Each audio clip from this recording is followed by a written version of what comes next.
తాలూకు 28 సెంటర్ పరిధిలోని పిల్లలందరూ చేత ఈరోజు మేము బాలమేళ ప్రోగ్రామ్ని నిర్వహించుకోవడం జరిగింది. రిలయన్స్ సంస్థ మరియు లయన్స్ క్లబ్ వారి సహకారంతో ఈ కార్యక్రమాన్ని నిర్వహించాము.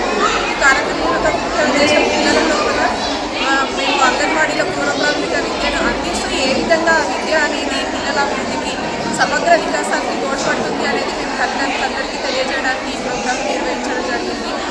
ప్రతిరోజు మేము సెంటర్లో ఉదయం 9 నుంచి సాయంత్రం 4 గంటల వరకు మేము ప్రైమరీ విద్యని అందిస్తాము. 3 నుంచి 6 సంవత్సరాల పిల్లలకి దానిలో ఆట పాట కథ ద్వారా మేము పిల్లలకి వాళ్ళ అన్ని అభివృద్ధులు శారీరక మేధో అభివృద్ధి సామాజిక అభివృద్ధి మరియు సాంస్కృతిక అభివృద్ధి అని 5 రకాల అభివృద్ధులని మనము పిల్లలకి అందించడానికి వాళ్ళ అభివృద్ధి మైలుగా తీసుకోవడానికి మేము అంగన్వాడీ సెంటర్లో కార్యక్రమాలు